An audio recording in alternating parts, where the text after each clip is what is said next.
and Mr. Zhao Zhibo from MIIT. First, let me give the floor to Mr. Xiao Yaqing. Dear friends from media, ladies and gentlemen, dear friends, good morning. It's a great pleasure to have this opportunity to take your questions on industry and information technology, and in particular on manufacturing and cyberspace for a moderately prosperous society in all respects. I want to thank the media circle for following the development of China's industry and information technology. A moderately prosperous society in all respects is of great significance in the rejuvenation of the Chinese nation. Industry and information technology play a crucial role in boosting the construction of a moderately prosperous society in all respects. Industry and information technology also serve as the cornerstone for that important drive. Since the 18th CPC National Conference, the CPC Central Committee with Comrade Xi Jinping at its core attaches great importance to industry and information technology. And they have focused on building the manufacturing industry as well as the cyberspace in China. Different sectors and fields have followed through the strategic arrangements made by the CPC Central Committee and the State Council. And China has scored historic achievements in industry and information technology. And this has obviously strengthened China's overall national strength in terms of science and technology. It has also played an important role in improving livelihoods, in constructing a moderately prosperous society in all respects. And this is reflected in the following areas. The first is that China's manufacturing power has been significantly boosted since 2010. For 11 consecutive years, China has been ranked first as a manufacturing power in the world, and this is reflected by that China has a marvelous sites. From 2010 to 2011, China's manufacturing, from 2010 to 2021, China's manufacturing industry grew significantly. Manufacturing rose from accounting for 25% to 31% of the world's. China has a comprehensive set of sectors of industries, and we have 699 subsectors. China is one of the most comprehensive countries in terms of industrial sectors. Amongst 500 industrial sectors, China ranks first with 400 sectors in terms of quantity.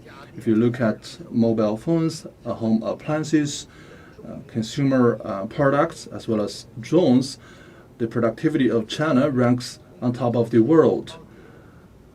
Engineering equipment and high-speed railways and high-end manufacturing have generated a large number of global brands. And also China has made important breakthroughs in some major projects, for example, the Chang'e 5 lunar probe, and also Tianwen-1 Mars probe, and Striver deep sea Voyager. So all these have opened new frontiers for scientific exploration. The Beidou 3 navigation system has been well established, and this has opened a new chapter for independent innovation technology in China. The first million-watt capacity of water turbines has been installed in Chinese hydropower stations, and China has also made important breakthroughs in a number of key projects. For example, the first large civil airplane has completed a test flight. The world's most advanced deep water drilling platform was also constructed here in China. the world's largest and super high mineral equipment was put into operation. The super high electricity transmission facility, and also super large petrochemical equipment and super small macro nanotechnologies are ranking on top of the world. All this show that China is improving its overall manufacturing capacity. We are witnessing a transformation from made in China to designed and researched in China. Research and technology are also making continuous progress, and this is reflected in some high-end technological manufacturing industry. High-end manufacturing accounted for 9.4% in 2002, and last year it accounts for 19.1%.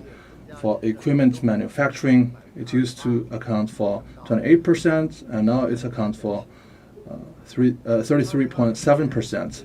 In 2020, the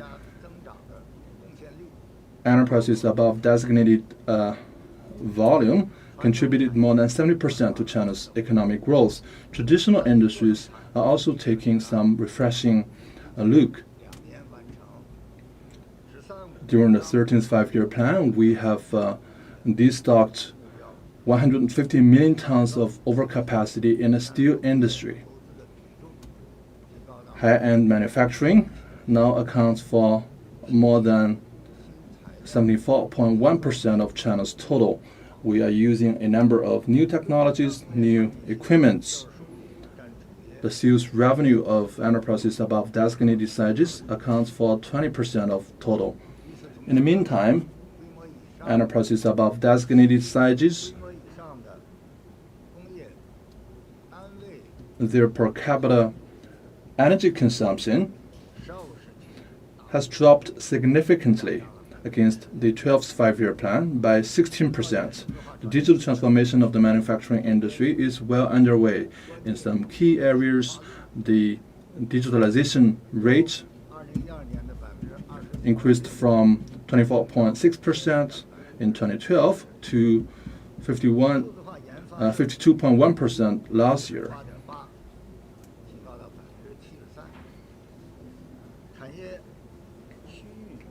China's industrial landscape has also been optimized. Now, if you look at the Yangtze River Delta and China's eastern coastal area, they are playing a more leading role in China's overall manufacturing development. In smart vehicles and also automobile, there are some advantageous cluster of producers. We also have a number of industry-leading enterprises. In China's top 500 manufacturing industries, they account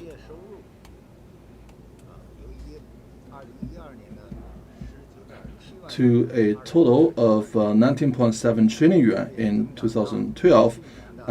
Last year, it has amounted to 29.2 trillion yuan.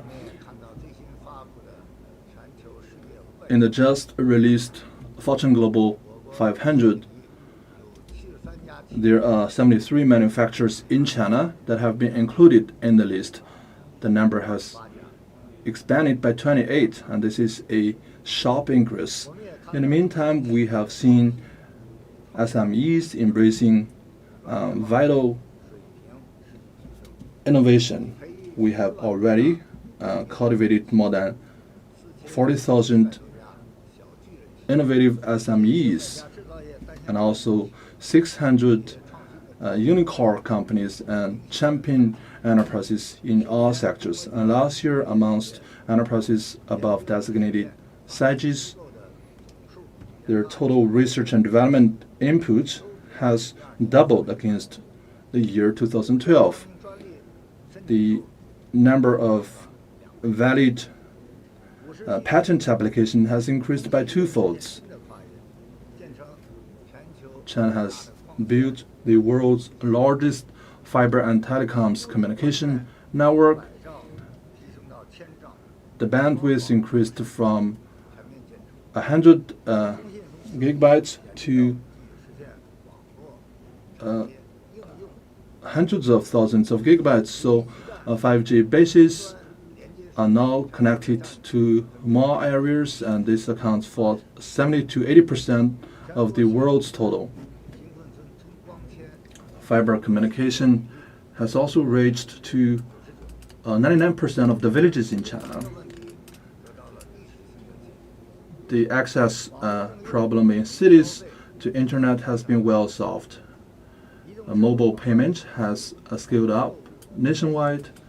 We also have distance medicine, and this has become a new trend in China. 5G, industrial internet, some new technologies integrated with manufacturing. We have many smart patrols, smart factories, smart minerals, some new type of businesses and ecologies.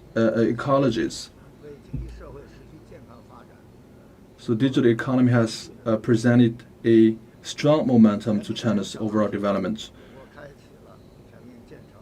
China has kicked off a new journey of building China into a moderately developed country, and this is a arduous mission. We have to adhere to the guidance of Xi Jinping's thought of socialism with China's characteristics for a new era.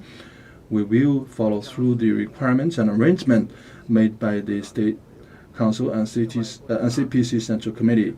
And we will bear in mind the two overall landscapes, both domestically and globally. We will work in a down-to-earth manner and engage in building China into a strong manufacturing power and a strong power in cyberspace. So this is just my very brief opening remarks. And now my colleagues and I are willing to take some questions from the press conference. Thank you very much. Thank you to Minister Xiao for his opening remarks, and now the floor is open for questions. Please identify yourself before asking the question. Thank you very much. I'm with the China Media Group. Just now, Minister Xiao introduced the general picture on how manufacturing has contributed to the construction of a moderately prosperous society in all respects. And after the well-off society is achieved, China has kicked off a new journey of building China into a moderately developed country. And what are the measures that are that the Ministry of Industry and Information Technology will take? Thank you very much for your question.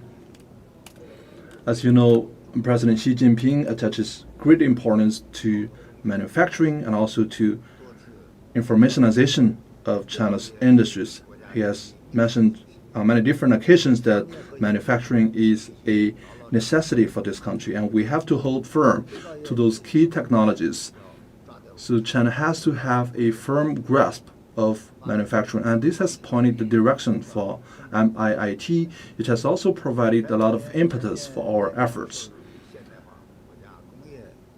China has completed the construction of a moderately prosperous society in all respects, and in that drive, industry and information technology played a crucial role, and we even played a pioneering role in that important drive. And right now, China's Ministry of Information and Industry Technology is following through the requirement made by the CPC Central Committee and the State Council.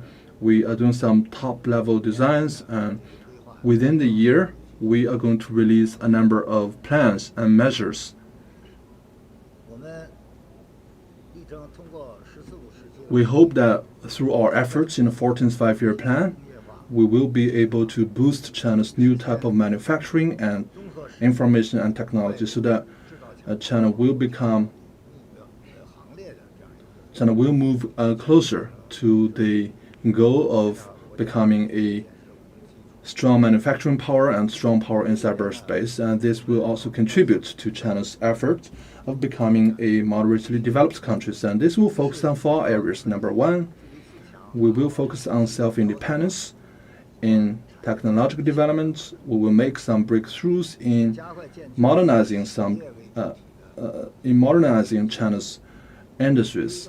We will advance the deep integration between industry, academia, and research. And we will also build a number of national innovation and research centers at the provincial level. And we will build a innovative network amongst universities in China, engage in some breakthroughs in some key technologies. In the meantime, we will redouble our efforts in boosting China's industrial technologies so that some important breakthroughs will be made in some key components, in some raw and basic researches, and this includes the material of some advanced technologies and also some advanced techniques. With these efforts, we hope to solve the bottleneck issues in technological developments. In the meantime, we will have to solve the weak links of China's technology, so that we can constantly stabilize the supply chain and product chain. In the meantime, we will have to optimize China's supply structure. For manufacturing, we will have to boost its capacity in a general manner. And this means that we will have to increase this industry in a quantitative manner and also engage in some qualitative breakthroughs. We will cultivate a number of industrial clusters. In the meantime, China will continue to scale up its industrial chains through renovation and upgrading of the traditional industries.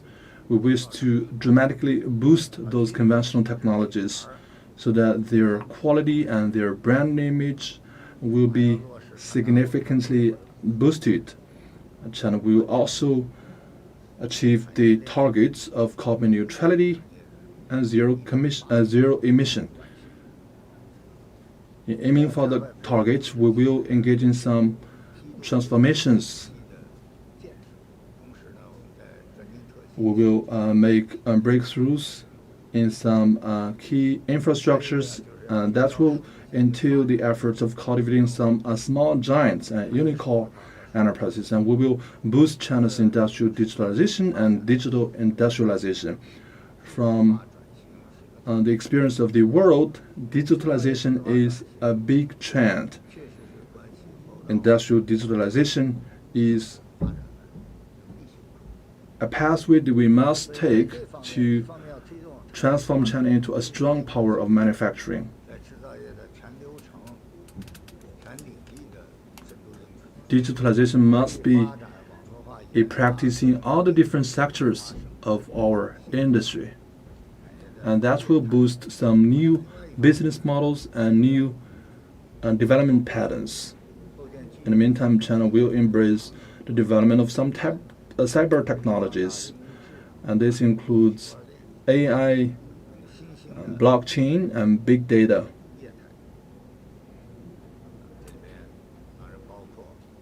Of course, we have to focus also on cyberspace security.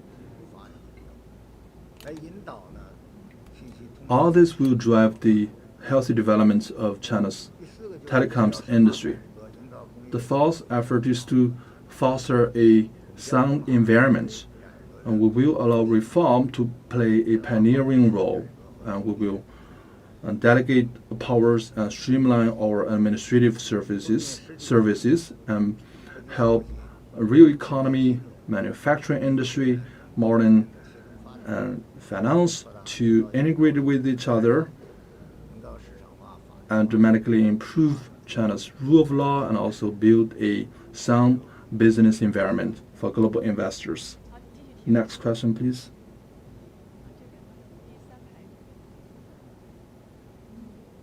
Thank you very much. I'm with Cover News.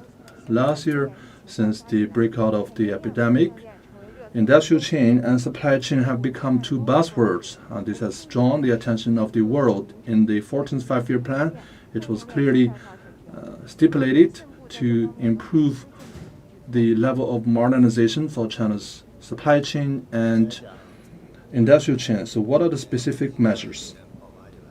Since last year, under the strong leadership of CPC Central Committee and State Council, China has won an important victory against COVID-19. Efforts were made from many different sectors. There are now some valuable experience, and undoubtedly a stable industrial chain and supply chain have played an important role in that it stabilized the price of goods, and also it's guaranteed efficient and effective supply of medical goods. So it also shows the comprehensiveness of China's industrial chain and supply chain. And for that question, I would ask my colleague Yilong to give you a response. Thank you very much for your question. And just now, Minister Xiao has talked about the comprehensiveness of China's industrial chain, supply chain, and the role they have played in securing a stable supply of medical goods, and they are very important. So we have to make sure that they don't fall behind in important moments, and this is a arduous task in improving the overall capacity of China's industry and supply chain. We are also focusing on security, and we will have to leverage China's gigantic markets. We need to focus on points, on lines, as well as on different sectors. From the point perspective, we have to make important breakthroughs in some key areas. And this will mean that we will have to focus on some high-techs, new materials, and high-end manufacturing and equipment. These are crucial to China's security and also to China's competitiveness globally. If we could make breakthroughs in those areas, and we will dramatically improve the overall security of China's manufacturing. All these technologies that I mentioned, they are the backbones of the country, and they are crucial to industrial digitalization. And secondly, we need to focus on some key industries, and this also includes the resilience of some important sectors. And that means that we need to upgrade the traditional industries from a technological perspective. We need to embrace in green technology and carbon emission reduction. And we need to transform the competitiveness of the traditional industries into competitive edges in green technology. And we have to consolidate our conventional technologies, and that means non-ferrous metals and also engineering and construction equipment. In the meantime, we have to make sound arrangements for the overall landscape of China's industry and supply chain. And this means that we will have to focus on new energy and also new type of telecommunications network. We need to make some forward-looking decisions, and this means AI, quantum communications.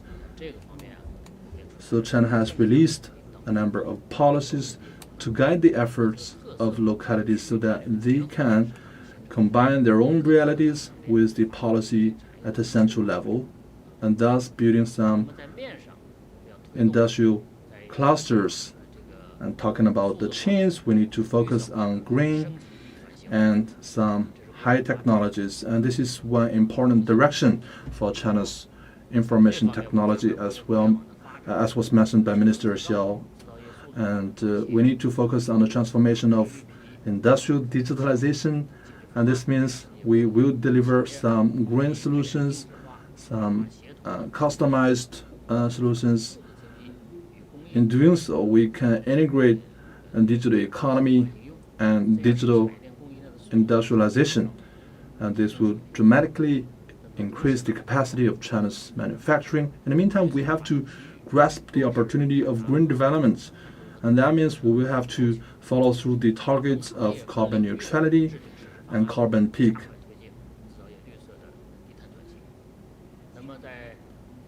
From a system perspective, we have to build a sound ecosystem so that all the policies can form a entity, and this will allow us to further leverage our competitiveness in industries as well as in technologies. It will boost integrated development and innovative development. It will also deliver secure and controllable development of China's manufacturing and information technology, so that we will continue to increase openness and international cooperation for China's manufacturing sector, so that the manufacturing industry of China will be integrated with that of the world, and that will form a picture of a dual circulation with the world. So we will participate in the global division of labor with our manufacturing industry, and this is quite important to China's manufacturing. Next question, please.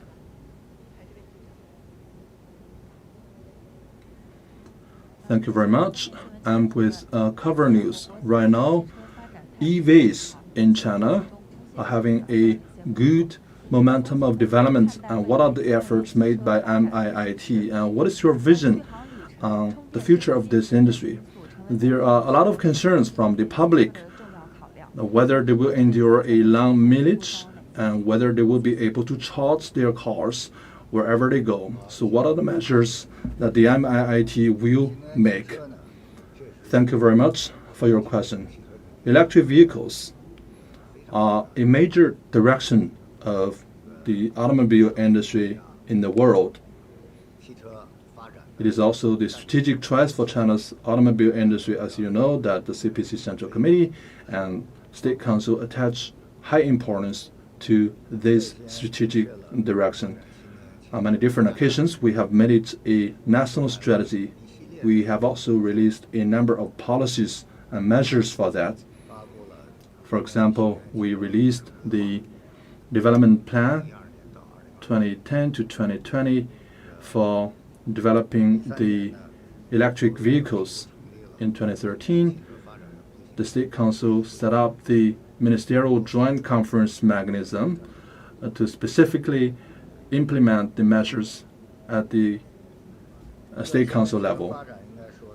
For new energy vehicles or electric vehicles, there has to be three breakthroughs. The first is a technological breakthrough. We have to coordinate the efforts between upstream and downstream, and between also different technological sectors. For example, power batteries, and China is right now leading the world in power and batteries. Compared to 2012, the energy intensity increased by 2.2%, but at the same time, the price dropped by 85%. We also made important breakthroughs in products. You asked about the question of car mileage, and this has improved dramatically, and some of the cars, they can run 500 kilometers with one charge, and there are some issues, but in general, this has seen a dramatic increase. And also from a revenue perspective, for 6 consecutive years, the sales of EVs in China has ranked on top of the world. From January to August this year, the production and the sales of EV reached 1.9 and 1.7 million sets, which was doubling the records last year. So in general, the EVs in China is now in a period of accelerated growth. You mentioned about the public concern about convenience in charging as well as a car mileage. And these are the concerns of the public when they purchase an electric vehicle. So these are also the key areas we are going to focus going forward. On the one hand, the enterprises, they have to develop themselves. Right now, there are a huge number of EV brands. Most of them are small brands, and they are scattered across the country. And we need to embrace the market, encourage the enterprises to go strong and go powerful so that they can concentrate their industrial practices.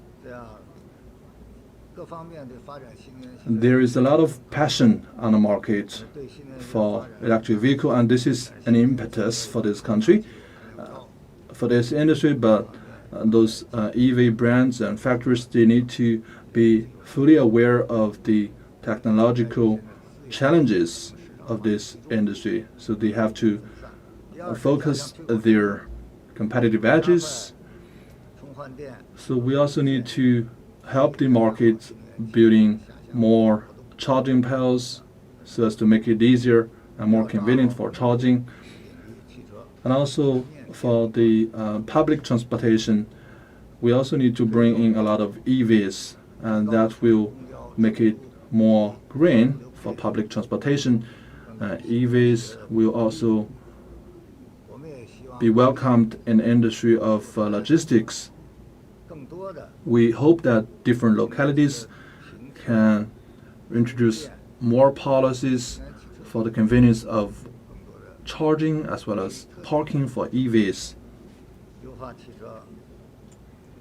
They can also relax their limitations on car purchases, so eventually a sound environment for the sales and production of EVs will be created. And also we need to embrace cross-sectoral innovation. There are currently a number of pilot zones, and there are important breakthroughs made, and that will make it easier for us to integrate with the 5G technology and also smart auto internet.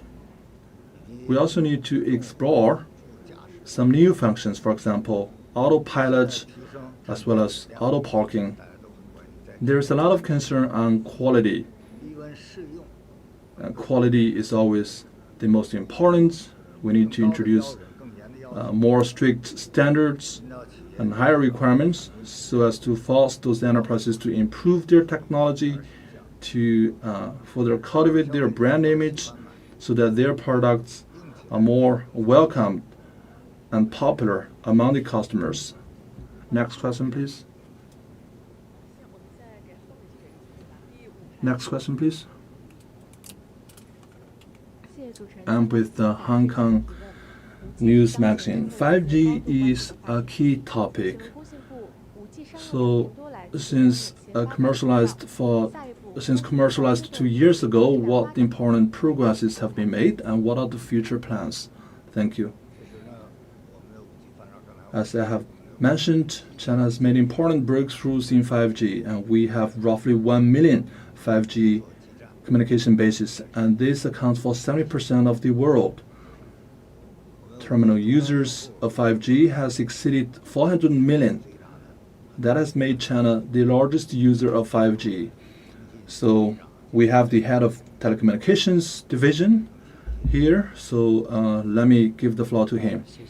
Thank you very much for your question. Since officially commercialized, we have followed through the arrangements made by the CPC Central Committee and State Council. We have effectively boosted the 5G in China, and to date we have made some important breakthroughs and progresses. We have built the world's largest 5G network.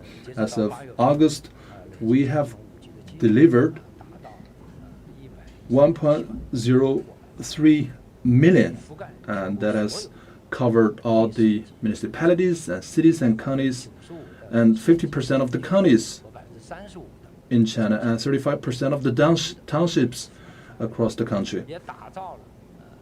In the meantime, we have delivered 10,000 of innovative cases for 5G utilization, in particular in health, medicine, and education. We have 5G plus 4K and 8K resolution, and also 5G plus distance medicine, and also 5G plus education. There are a number of representative scenario cases. So this is an important breakthrough. In particular, we have 5G plus industrial network, and this is a very representative case. It's very active, and right now we are covering the equipment and manufacturing industry, and also mineral operations, coal mines running, etc. So we have come up with some representative user scenarios and cases. 5G industrialization has developed tremendously. If you look at the number of patents registered, the increased capacity of 5G chips, so China is really taking a lead in the whole world in all these categories. The number of terminal products have also increased dramatically, and from January to August, we have shipped 168 million 5G mobile phones. In August, in particular, 5G cell phones now account for 54% of all the phones on the market, and going forward, we will focus on some key areas.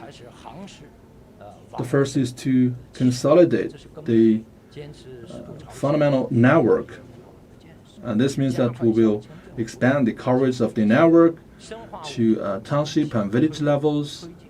This means that we will deepen the research of 5G technologies. We will focus on some transportation hubs, and in particular some universities and hospitals with a large population. Eventually, we are going to improve the service experience of 5G, and also through the virtual network of 5G, we will be able to bring 5G to some key industries. We're also going to dramatically expand the user scenarios.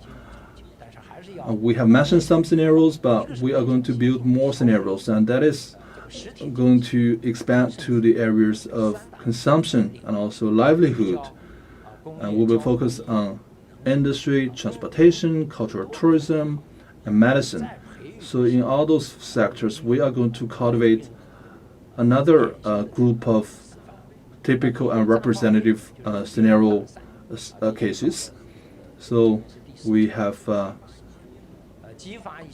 put up a 5G conference, and this year we have just held the fourth such conference. We will also organize some competitions to select some success cases, for example, in the mining industry as well as in some other industries, and there are some fine cases selected. And also we are going to use 5G to build a new ecosystem, and that means we're going to further research and develop 5G chips and also integrate 5G chips with some key sectors. In the meantime, we support different localities to come up with more favorable policies for 5G. This will incentivize the enterprises to take the initiative to embrace 5G, and this means research institutions, hospitals, and universities to get on board to form a picture of collaborated innovation and joint and shared growth. Next question, please.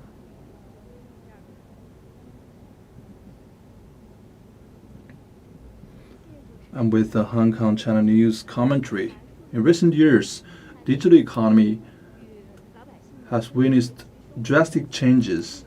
It's also very related to people's lives. A question to Minister Xiao is that what are the measures taken, and what will be the measures that the MIIT will take in the future? Thank you very much for your question.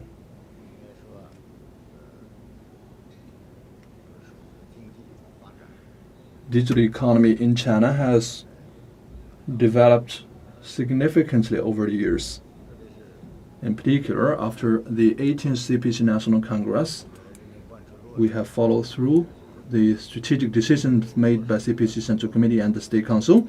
We engaged in building China into a strong manufacturing power and strong technological power.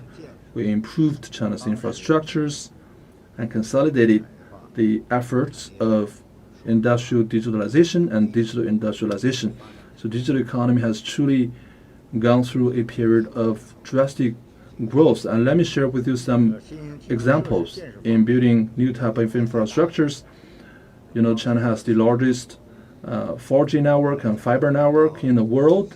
As of the end of August, 5G is now covering 820 million users, toppling the world in industrial uses. And last year,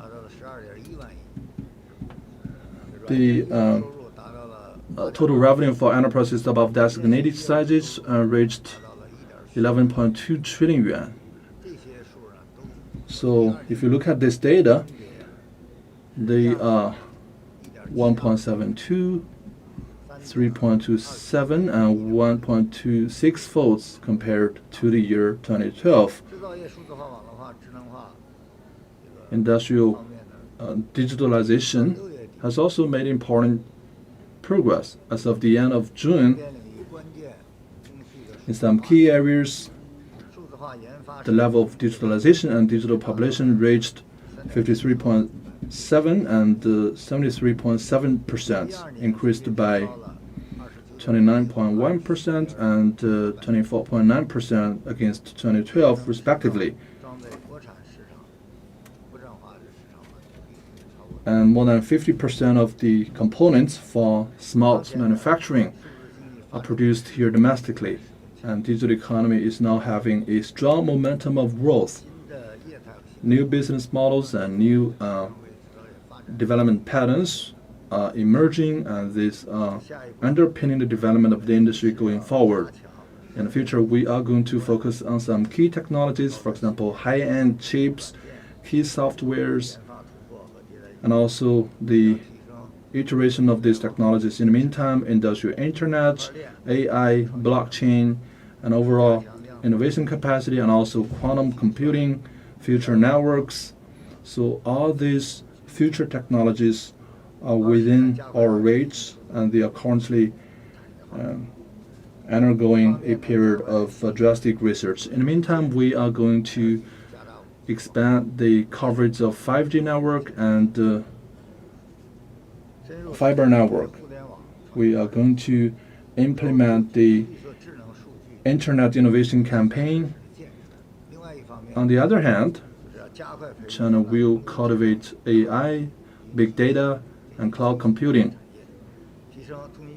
They will be integrated with more devices, more software and hardware, so it will help boost China's overall innovation capacity.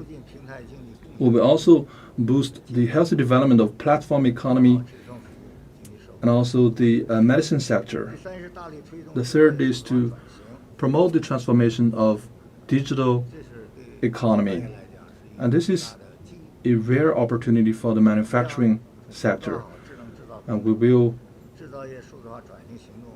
integrate the development of digital economy and manufacturing in some key sectors. We will help the SMEs to embrace industrial digitalization and digital industrialization, so that digital technology can empower more SMEs, so that they can increase the resilience of industrial chains and supply chains. We will also build a sound ecosystem, and this is very important for digital economy. And this means that we are going to refine the management of digital resources. We will come up with a number of regulatory measures fitting the fundamental nature of this industry. And also we will embrace innovation. As I mentioned, cybersecurity is also a very crucial part of our efforts. In the meantime, we are going to deepen global cooperation and build a open, equitable, and non-discriminatory business environment so that we can build a community of shared future for cyberspace. Next question, please. Thank you very much. I'm with Red Star News. In recent years, MIIT has engaged in poverty alleviation through science and technology. What are the measures so far taken? What are the achievements? And also in boosting rural revitalization, how will you leverage internet in boosting the development of China's countryside? Thank you very much. My colleague will address this question. Thank you very much. Poverty alleviation is one crucial role of building a moderately prosperous society in all respects. MIIT leveraged the competitive edges of different sectors. We engaged in poverty alleviation through information technologies such as the network, and we have made the following achievements. The first is that we refined the top-level design, and we improved the network at the rural areas, and this has helped narrow the digital gap in China. The Ministry of Finance and the Ministry of Information and Industry and the Information Technology played a crucial role. We supported telecoms enterprises to provide support to rural areas with their technologies, and we supported 130,000 villages in building network connections, and also we brought 40,000 5G bases to the countryside, and this has played an important role in China's poverty alleviation campaign. And prior to this campaign, 50,000 villages were cut off from network access. In some deep-seated poverty-stricken area, only a limited number of villages are connected to internet. But after this campaign, 99% of those villages are accessible with internet. We are providing 1 megabyte speed of network connection for those villages. And also we reduced the network fee for those poverty-stricken areas. And this has made it easier for them to use the internet. On the basis of the nationwide campaign in 2018, we specifically supported those impoverished people to access to internet with a preferential price. This has covered more than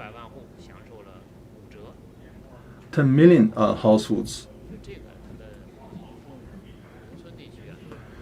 So it has delivered a lot of convenience for those impoverished families.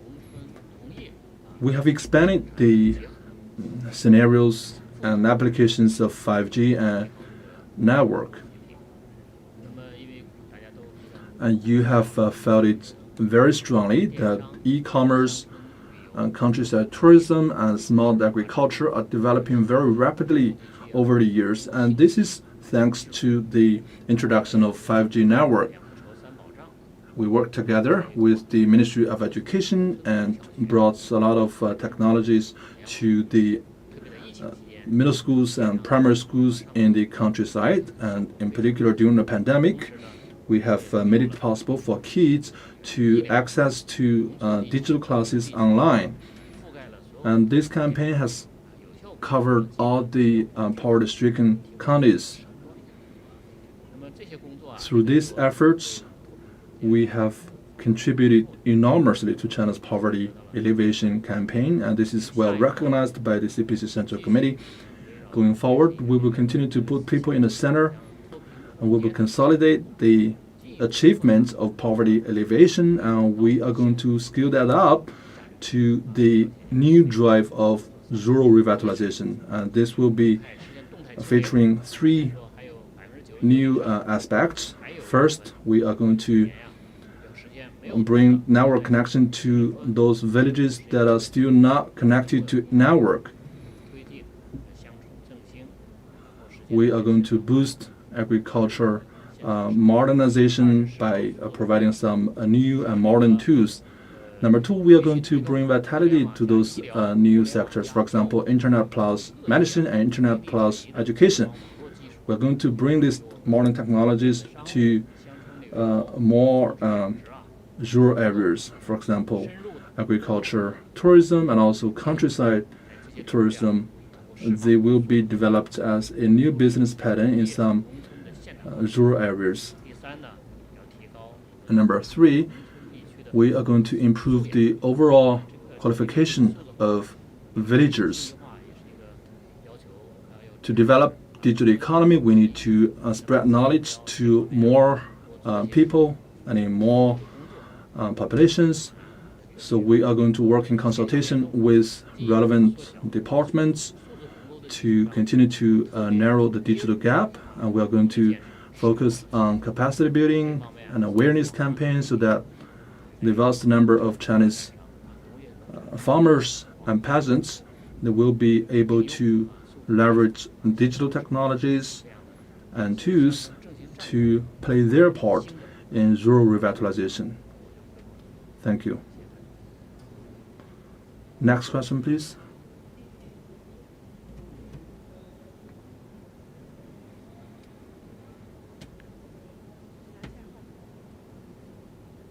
Thank you very much. In recent years, industrial network is developing very fast, and there is some discussion out there, and some say that the industrial network is the cornerstone for the fourth industrial revolution. So my question is, what role has industrial network played, and what are the measures to be taken in the future? Thank you very much. I cannot agree with you more. Industrial network is an important cornerstone for industrial revolution. Over the past 3 years, industrial internet has just taken some initial steps, and right now it's emerging to be stronger and much more powerful. And let me hand it over to my colleague Zhi Guo to give you a specific response. Thank you very much for your question. Minister Xiao has mentioned some of the aspects, and let me add a few points. So how do we look at industrial network? So industrial network, in our eyes, is a new infrastructure. It's an application of the modern technologies. It's also a new business form. First and foremost, in industrialization and digitalization, industrial network or industrial internet is one important pathway. It has made all those things possible. It plays an important role in high quality developments. In recent years, the ministry has worked with competent authorities to engage in the innovative development campaign for industrial internet, and we have made some meaningful achievements. From a system perspective, we built a data security system for internet platforms, and right now the platform is being optimized. 5G plus industrial internet has now more than 1,600 programs. One of the key for industrial internet is sign interpreting. And we have operated more than 156 such programs. We are helping more than 50 enterprises. We have also more than 100 large industrial internet platforms, and they are connecting more than 76 million sets of equipments. From a national level, we have built a industrial internet sensor system, and that is connected to the sensor system at the provincial level in China. Also, if you look at integrated application It's also growing dramatically. Industrial Internet is now covering 40 large categories of China's industrial sectors, and we have come up with some new sectors and new business forms. Industrial Internet is now empowering an increasing number of sectors. We have built 4 national-level industrial Internet demonstration zones, and also the level of industrial concentration is also increasing. So as an important component of China's manufacturing, industrial Internet has become an important driving force. In the coming years, we believe we are going to witness a crucial period of development for China's industrial Internet. So we are going to focus equally on development and security. On the one hand, we will focus on development. On the other hand, we will focus on security so that we can promote the sound and healthy development of China's manufacturing. Number one, we're going to strengthen planning. We have come up with a plan, and that is a 3-year action plan for industrial Internet. We're going to focus on 2 projects. Number one, the innovative development project for industrial Internet, and also the 5G plus industrial Internet project. We are going to build a number of pilot programs, for example, the innovative projects, and also some pilot programs of industrial Internet. And also we are going to cluster some of the sectors, and this means that we are going to engage in standards setting and building a number of research and development centers, and also cultivate the security system for industrial Internet. For qualified providers, we are going to help them build a number of demonstration projects so that they will be able to contribute to the modernization of industrial Internet. At the same time, we are going to further integrate industrial Internet with the real economy.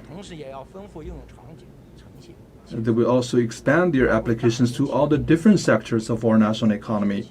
In this process, SMEs will also be brought on board so that they can jointly contribute to the integration of enterprises at the upstream and downstream and midstream.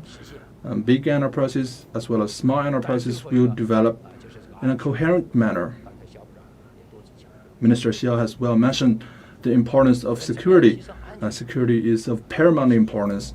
So to do so, we need to put in place a level-based management. In the meantime, we have to hold a lot of enterprises accountable should they breach the regulations or laws. In the meantime, we are going to provide more network security technologies and tools. In the meantime, we are going to dramatically expand the capacity and skill of Internet security technologies. Next question, please. And with the China Media Group, a couple of days ago, there was the meeting at the Ministry of Industry and Information Technology, and there was a notice issued breaking through the limitations between different platforms. What are the specifics of this news? And there are a lot of discussion on the response of WeChat, TikTok, and the Tmall. So what are the specifics of this new measure? So China's platform economy has grown significantly over the years. In general, it has maintained a very good momentum. It has played an important role in advancing China's national economy. Everybody has felt that very strongly. In that process, there are some issues encountered, causing the concern of different walks of social life. We're in a process of solving these issues, but some of the issues are newly emerged. To solve these issues, sometimes we will need to engage in a fundamental manner. Some issues have to be solved from a management perspective, and some of that requires coordinated efforts between different departments and authorities. So internet security or cybersecurity is the bottom line that we hold firm to. And cybersecurity will make it much more convenient for people's lives. It will also boost China's developments in all the sectors. And eventually, China will boost the healthy and stable development of platform economy. And for the specifics, I ask my colleague Zhi Guo to take the question. Thank you very much for your question. And just now, Minister Xiao has touched upon the background and the general picture of your question. And let me just add a few points. The Ministry of Industry and Information Technology is implementing the measures of the State Council and CPC Central Committee. And not long ago, we initiated the IPP campaign, and after wide-ranging surveys and investigations and listening to opinions from different sectors, and starting from July, we kicked off a half-year-long regulation campaign over internet, and we mainly focused on 4 areas of internet companies. The first one is those who disturbs the order of the market, who violates regulations, who breach internet security laws, and also who manipulates internet resources. Since this campaign was initiated, we passed on the knowledge within the ministry. We interpreted this policy to the public. We also guided the enterprises to conduct self-reviews and self-checks. Important efforts are made in this regard. Now it is fair to say that we have made some important headways, and the campaign has been supported by the society at large. So you mentioned about one important question, and that is the blockade between different platforms for your IP address. So how do we ensure legal IP access? And that is something very important. We need to guarantee normal and legal access. And there is no way for any platform to block the normal and legal access of users, and that is a infringement upon the rights of users. And there is wide-ranging criticism from the users in this particular regard, and we have received a lot of complaints from internet users. So we are guiding relevant internet enterprises to conduct a self-check. And we learned that some of the enterprises, they are falling behind in correctly understanding this issue. So that is why we have organized some policy Q&As, so that these enterprises, they understand the importance of breaking through the limitations between different platforms. And this is something very important, and this is also the direction of the internet. In the meantime, we ask those enterprises to follow the requirement of the rectifications so that they can clear the limitations set between different internet platforms. In a face-by-face manner, hopefully this issue can be solved. Going forward, the ministry will continue focusing on this issue, and we will continue offer guidance to those enterprises. We will help those enterprises to rectify their measures, and also we are going to step up regulation and supervision.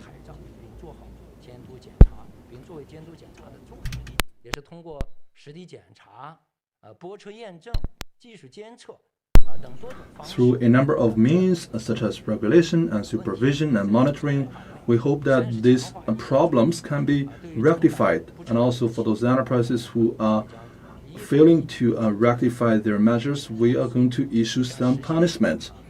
So we hope that we can single out a number of typical violations so that they can be rectified. Eventually, we are going to form a ecosystem where different platforms can access one another without blockade, without limitation. Thank you very much. Next question, please.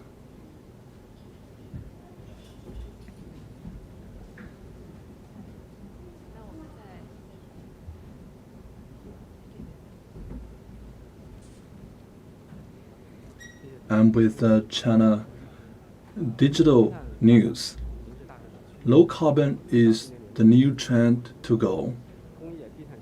In August this year, the ministry has issued a guideline on low carbon and high efficiency development. So what are the areas that the ministry will focus in embracing low carbon development? Thank you. Thank you for your question. Industry is the main consumer of resources and energy, and it's also the biggest emitter of carbon emissions.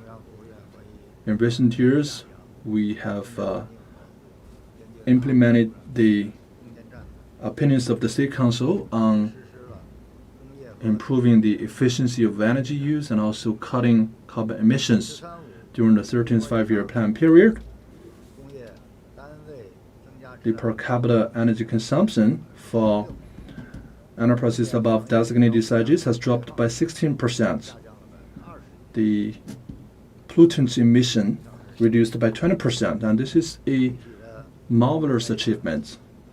Specifically for your question, I would like to say that we will need to optimize the industrial structure. For example, we phased out those backward capacities. For example, there was a destock campaign in steel, in cement.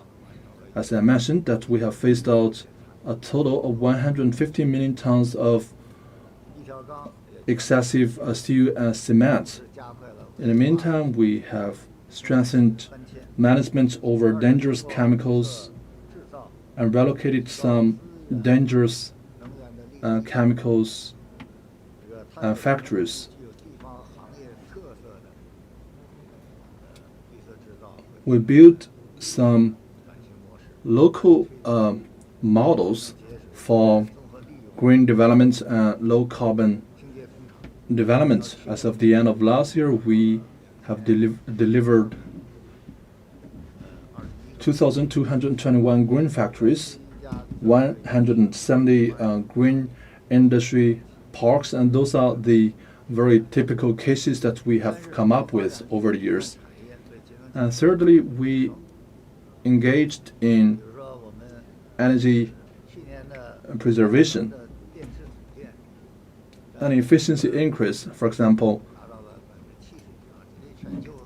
China made important breakthroughs in solar technology, and this is also a great achievement in clean energy and in the fields of new energy vehicles and EVs. As I mentioned that in August, China has shipped as of August, China has shipped a total of more than 7 million electric vehicles so far this year, and this is ranking on top of the whole world. But we need to be mindful about the others challenges lying ahead.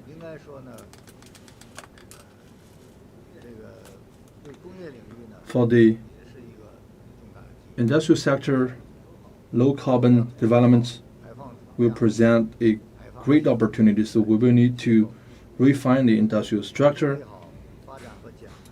We need to strike a balance between development and carbon emission, and also strike a balance between overall development and key area development.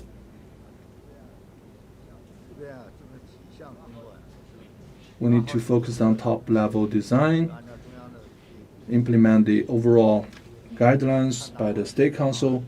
We need to peak our carbon emission in the industrial sector and also work on specific plans for specific sectors to achieve low carbon transformation.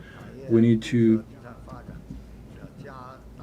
enhance green development of different industries. We need to come up with more green products. We need to formulate plans for the green and development of the 14th five-year plan so that we can also adjust the steps of our development. We are going to dramatically strengthen our efforts in emission control. So we're going to focus primarily on the results of our campaign.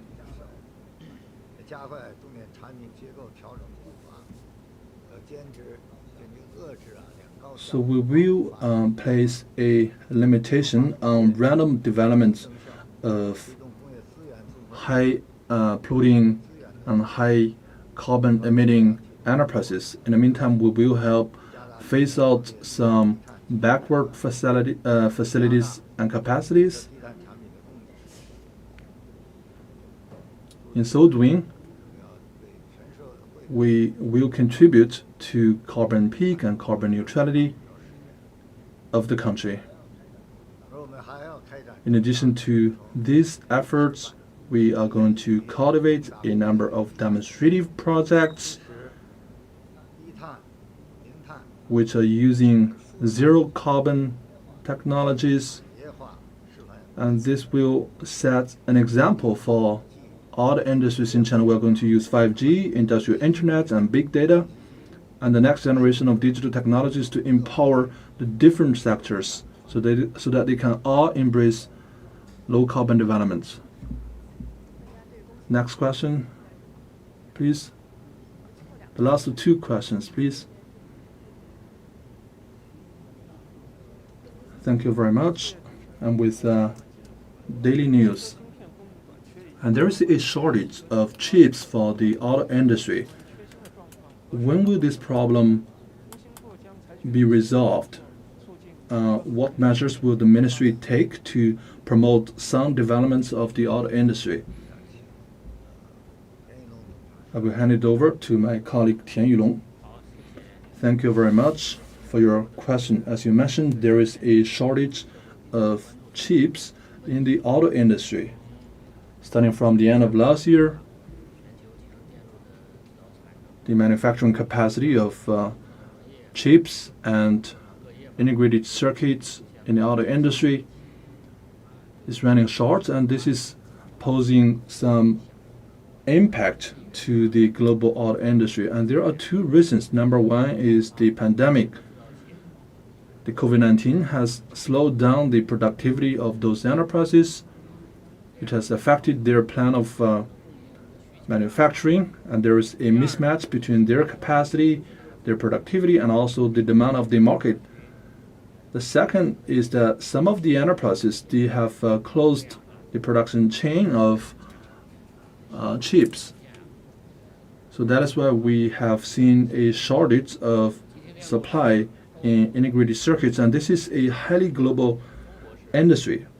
And China is the world's largest market in this aspect. And we need to work with relevant countries to stabilize the industrial chain and supply chain of auto chips.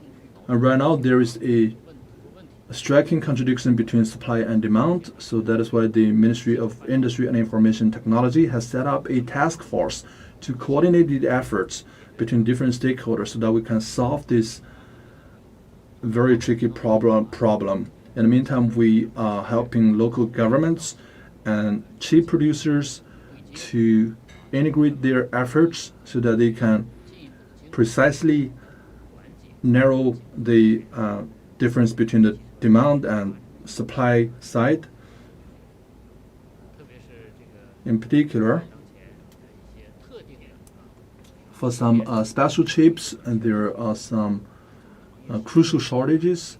So we are increasing our consultation with some key enterprises. We hope that they can very quickly resume their industrial operations so that this problem can be solved very soon.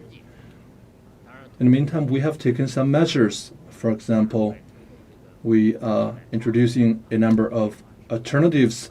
For example, we have simplified the approval process so more alternative products can be pushed on the market and installed on the cars that we buy. But let me tell you that this will need some time, although the problem has been mitigated to some extent. But this problem will continue to exist for some time. And at present, this is still a very serious problem.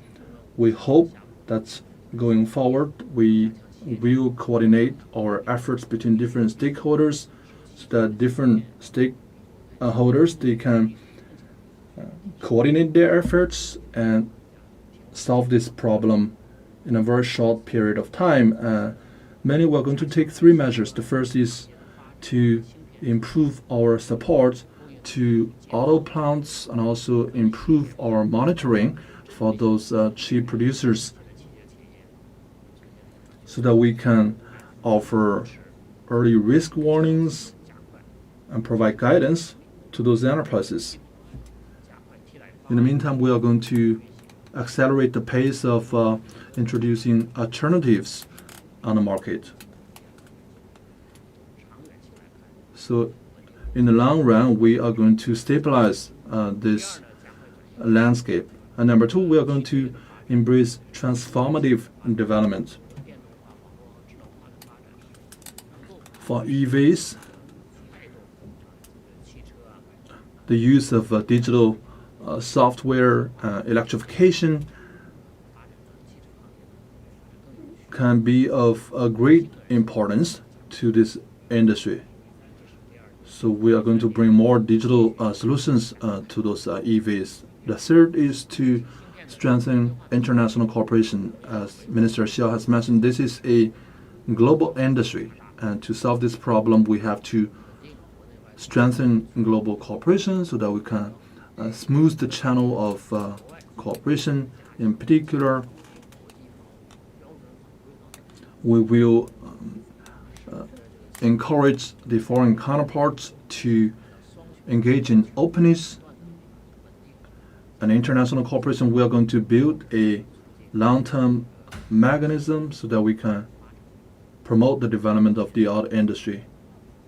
All right, our last question, please. Thank you very much. And with first financial news, MMEs are large in number, and they are important to national economy, and they are also important to people's livelihood.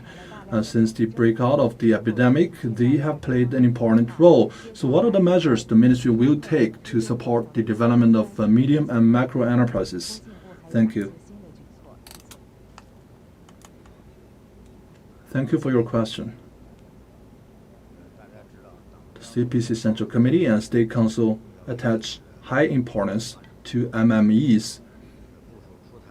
A number of policies and measures have been introduced, and great results have been manifested. So in general, MMEs have recovered their operation from the days of the pandemic. And from the 13th five-year plan, you can see that MMEs have grown significantly in terms of overall capacity and productivity, and also their capacity in innovation, as you have mentioned.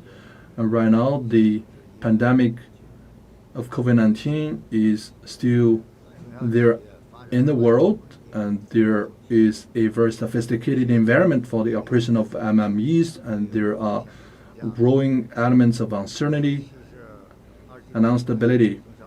In particular, entering the new era, MMEs face some new problems. For example, raw material and logistic costs are on the rise, which has dramatically improved or increased the burden of those enterprises. And also they face shrinking orders from overseas. And some of the enterprises, they have problems of collecting payments from their customers, and all these are intertwining and overlapping on each other. And bearing in mind there is also this pandemic that is going on and off in some local areas and regions. So all these have added the operating difficulties of medium and enterprises of macro sizes. Going forward, we're going to follow through the decisions made at the CPC Central Committee and State Council level. Number one, we are going to implement the policies already released. As I mentioned, there are a series of policies released. We hope that these policies can be implemented faithfully and earnestly. And as for the new questions and problems emerging, we will research into policy making.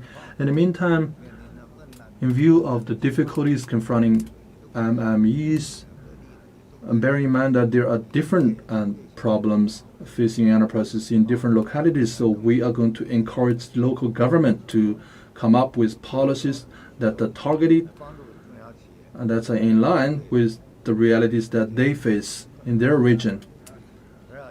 And also we are going to improve monitoring and also policy research for the operation of SMEs and MMEs so that they can be part of the decision-making process as well. Also, we are going to reduce their operational burden and also make it easier for them to run from a financial perspective. And this means that we're going to improve the business environment. We're going to exercise better protection of IPR and also build a collaborative protective mechanism for enterprises. In the meantime, we are going to formulate regulations to make it easier for enterprises to collect payments from their customers. We are going to deliver some long-term mechanisms so that their financial burdens can be mitigated. The banking sectors and financial institutions will also come up with some policies, for example, discounted loans and delayed payment of loans, so as to make it easier for the operation of SMEs and MMEs.